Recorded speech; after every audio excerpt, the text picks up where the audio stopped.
आषाढ महिना स्पेशल असे आपण तळणीचे पदार्थ घरोघरी बनवतो। तर काल मी तुम्हाला गुळाच्या कापण्या दाखवल्या, आज मी मस्तपैकी मसाला तिखट पुरी अशी दाखवणार आहे, जी आषाढ महिन्यामध्ये स्पेशली बनवली जाते। तिकडे बघू शकता मस्त क्रिस्पी कुरकुरीत खमंग आणि टेस्टी मस्तपैकी मसालेदार अशा ह्या पुऱ्या बनवल्या जातात। ह्याचा क्रिस्पीपणा बघू शकता, खूप सुंदर आणि मस्त टेस्टी लागतात। तर ह्या पुऱ्याची रेसिपी नक्की बघा, आवडली असेल तर लाईक करा। तर चला मी दाखवते तुम्हाला। तर इकडे एक बाउल घेतला आहे, मिक्सिंग बाउल। याच्यामध्ये आपण सर्वप्रथम गव्हाचं पीठ वापरायचं। तर इकडे एक मोठी वाटी गव्हाचं पीठ घेते। कसं असतं ना, आषाढ महिन्यामध्ये ना सगळीकडे हे असे तळणीचे पदार्थ केले जातात। तर इकडे मी एक मोठी वाटी गव्हाच्या पिठासाठी अर्धी वाटी रवा घेतला आहे, अर्धी वाटी बेसन पीठ घेतलं आहे। काय होतं, रव्याने छान पुऱ्यामध्ये ना क्रिस्पीपणा भरपूर वेळापर्यंत टिकून राहतो आणि बेसन पिठाने खूप छान फ्लेवर येतो। आता इथे थोडासा ओवा जो आहे ना तो कुस्करून टाकायचा। ओव्याने सुद्धा खूप छान सुगंध येतो, मस्त चव लागते। त्यानंतर आपण याच्यामध्ये तीळ टाकायचे, सफेद तीळ। तिळाची कोटिंग पुऱ्याला खूप छान वाटते। त्यानंतर इकडे मी धने, लसूण, जिरे आणि मिरची याचं थोडंसं उकळमध्ये कूट केलं आहे। पुन्हा एकदा सांगते, थोडेसे धने, थोडेसे जिरे, 2-3 मिरच्या आणि 2-3 लसणाच्या पाकळ्या, बस। ह्याला मीठ न टाकता कुटून घ्यायचं, जाडसर कुटायचं, बारीक नाही। त्यानंतर अर्धा चमचा लाल मसाला पावडर, कारण आपण इकडे मिरचीचा कूट टाकला आहे। त्यानंतर गरम मसाला पावडर टाकलाय, धना पावडर टाकते, थोडीशी हळद टाकायची छान रंग येण्यासाठी। हळद टाकून घेतली की मग आपण याच्यामध्ये थोडीशी ही बारीक चिरलेली कोथिंबीर टाकायची, अगदी थोडी टाकायची, जास्त नाही। इकडे तुम्ही ह्या स्टेजवर मेथी सुद्धा बारीक चिरून टाकू शकता।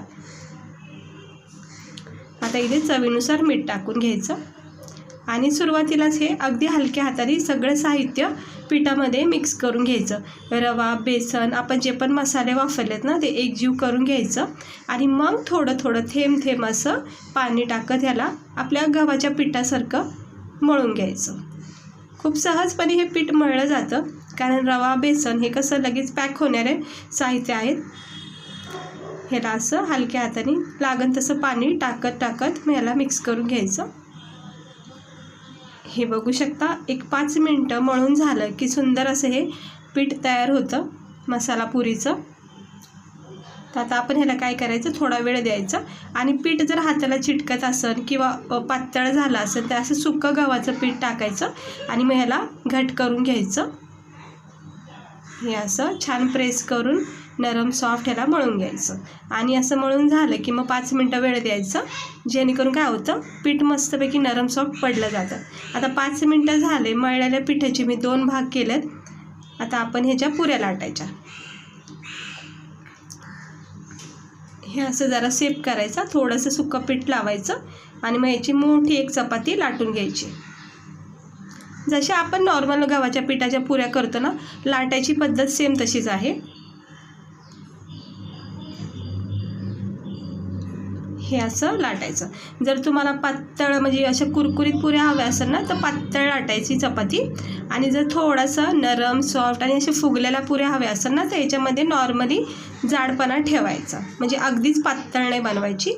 हे बघू शकता, ही अशी एकदम पूर्णपणे चपाती लाटून घ्यायची। आणि मी हा कढीवाला असा ग्लास घेतला आहे।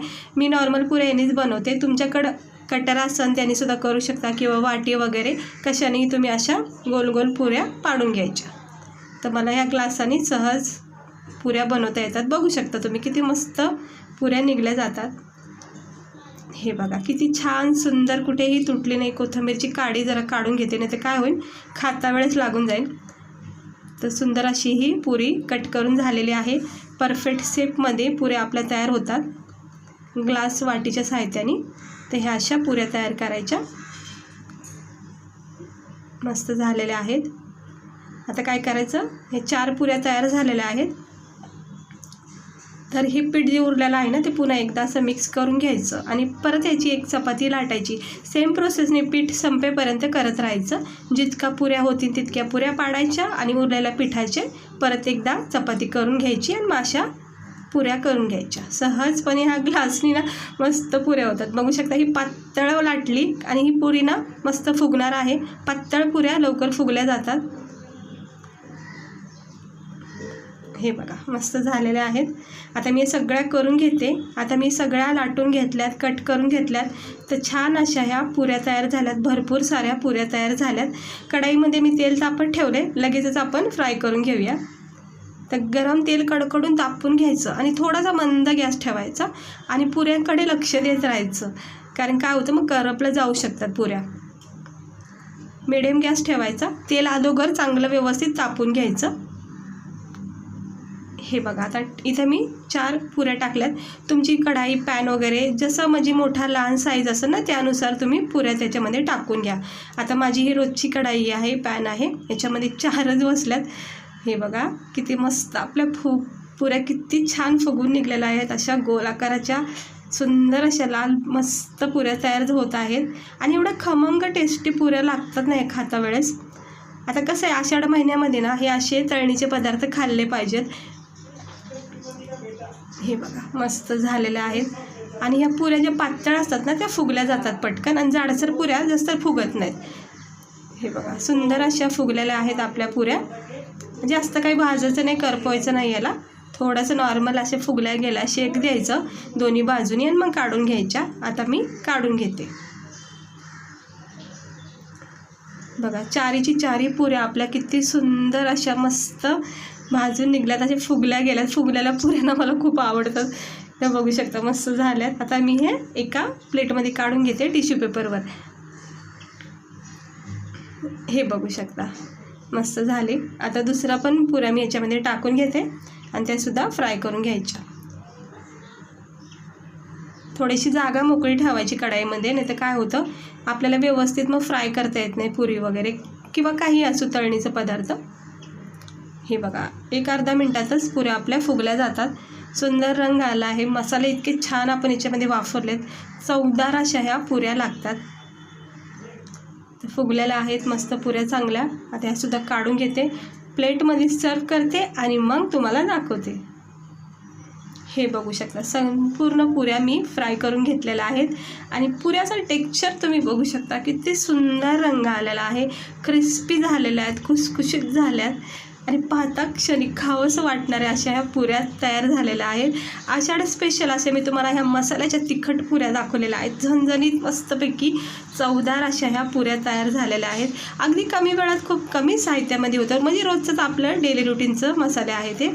तर बघू शकता किती मस्त झाली बघा. पुरी आपली फुगून निघलेली आहे. अगदी गोल टम अशी पुरी फुगलेली आहे. तर तुम्हाला मी दाखवते. हे बघा हे थोडंसं शेवटची पुरी आहे. मस्त झालेल्या आहेत पुऱ्या. तर कशा वाटल्या तुम्हाला हे आपल्या मसाला पुरी, तिखट पुरी? नक्की ट्राय करा. आषाढाचा महिना चालवला आहे. संपायच्या आधी हे सगळं तळणीचे पदार्थ करून खा आणि शेजाऱ्यांनासुद्धा द्या, कारण शेजार धर्मसुद्धा खूप चांगला असतो. ते बघू शकता. तर मी हे तुम्हाला तोडून दाखवते. याचा क्रिस्पीपणा तुम्ही बघू शकता. किती कुरकुरीत अशा खुसखुशीत झाल्यात. एकदम परफेक्ट भाजल्या गेल्यात आणि इतक्या चवदार लागतात ना. ह्याला तुम्ही भाजीसोबत, चहासोबत किंवा कॅचअपसोबत खाऊन बघा. खूप भारी लागतात. आणि अशा सिंपल जरी खाल्यात ना याच्यामध्ये चव खूप आहे नॉर्मल पुऱ्यापेक्षा. ह्या मसाला तिखट पुऱ्या खूप भारी लागतात खायला. परफेक्ट अशा पुऱ्या झालेल्या आहेत. ह्याचं बघू शकता तुम्ही क्रिस्पीपणा किती मस्त झाला आहे. तर चला, आवडलं असेल तर लाईक करा, चॅनलला सबस्क्राईबर करा. अशा छान छान रेसिपी बघण्यासाठी भेटते मी तुम्हाला पुढच्या व्हिडिओमध्ये एका छान अशा रेसिपीसोबत. व्हिडिओ आवडला असेल तर नक्की लाईक करा. स्वस्त राहा, मस्त राहा आणि काळजी घ्या.